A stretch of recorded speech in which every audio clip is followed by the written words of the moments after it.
all about English, Lesson 8. Top 5 things you need to know about American society.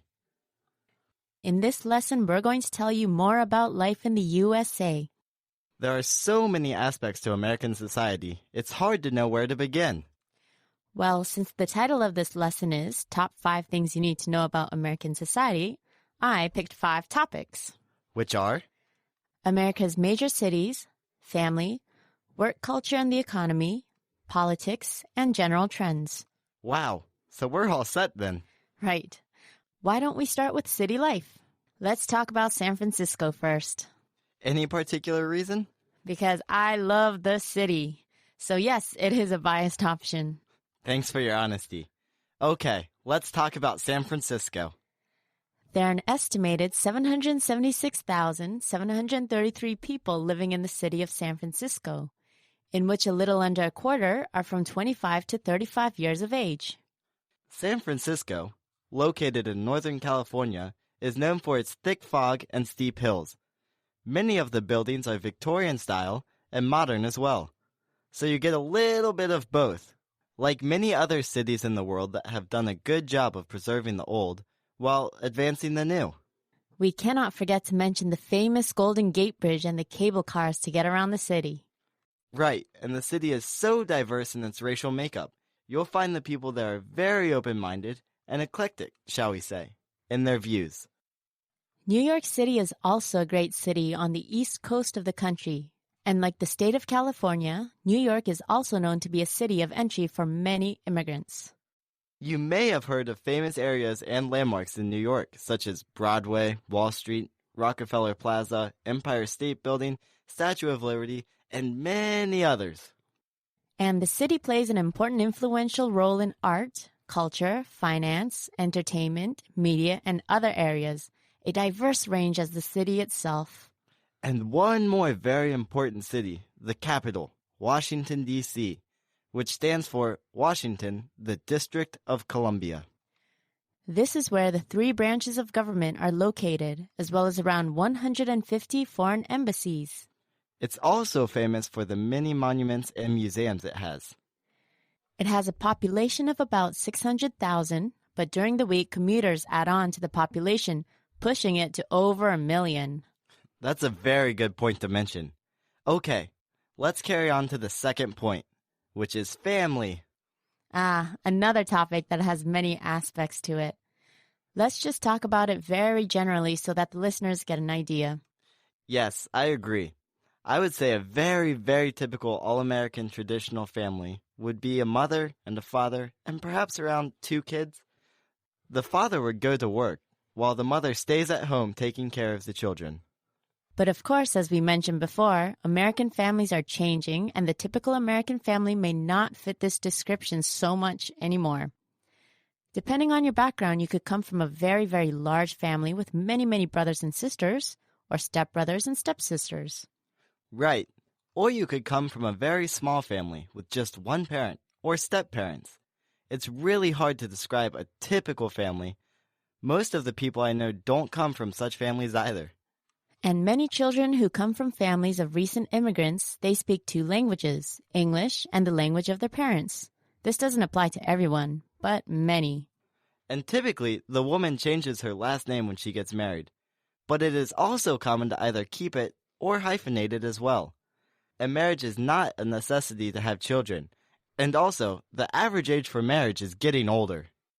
For many families, the child leaves the house when they go to university, and many times, especially if the parents can't afford it, the teenager is left to pay their way through school and living. For this reason, many universities have student scholarships, loans, and grants to help these people. But it doesn't always work because the student is often left with a lot of debt after they graduate. It's pretty hard to pay it all back. That's a common complaint I hear as well. Okay, shall we talk about our next point then? Sure, what is it? Let's talk about the work culture. That's a good one. First of all, America has a GDP of over $14.5 trillion. The work culture in the States is that you work hard and earn a living from it. That it's entirely up to you to make it happen. Working hours are typically from 9 to 5, but of course, vary depending on the kind of job and employer. Right. The office environment is usually informal, and the hierarchy between the managers and subordinates are not apparent. People are treated with respect as individuals and are expected to do the same. A typical American office ranges from strict business attire to jeans and running shoes.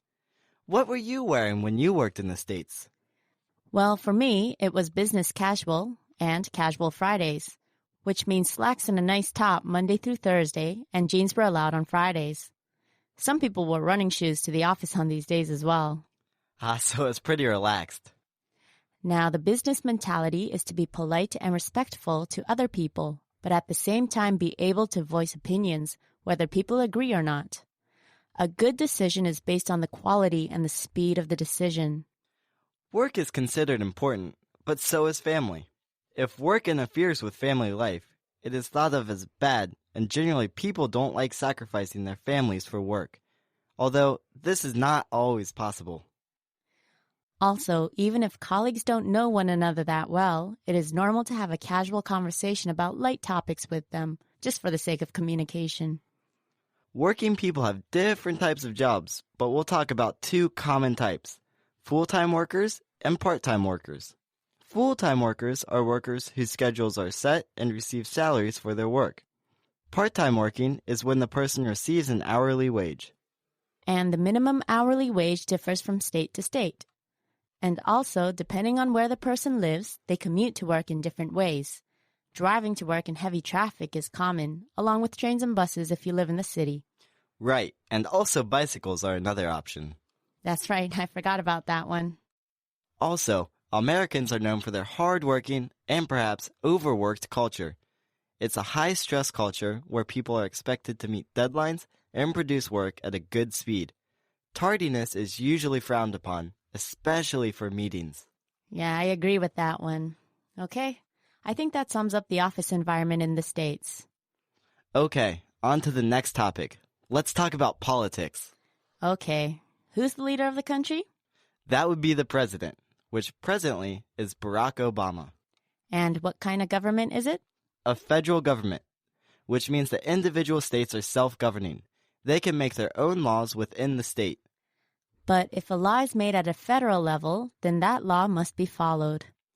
There are two major political parties in the states, the Republicans and the Democrats. There are other parties too, and the member from those parties may be elected as well. Right. These two parties receive support from wealthy individuals or businesses in the form of money. In return, the parties must listen to their wishes, which then doesn't always turn out for the better of the country. And so, even if one party is the major party at the federal level, it doesn't mean that they get everything they want, because opposing parties may exercise their powers through these lobbyists.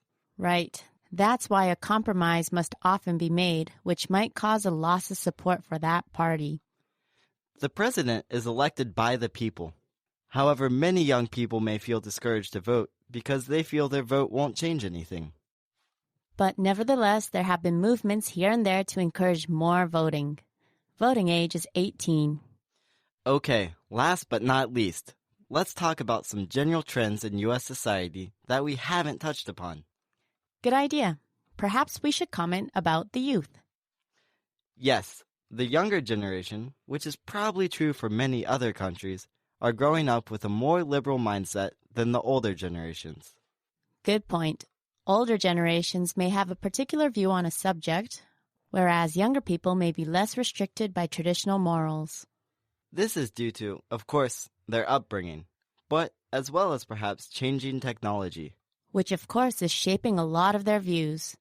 The youth today have had internet all their lives, so this fast speed of information is actually normal to them. And that goes along with all other kinds of developments in technology which take part in the lives of many U.S. families. The racial makeup of the U.S. is changing as well, which brings along different views adapted from different cultures. We can go on and on about trends, but I think we've had enough information to give our listeners an overview. Yes, I agree.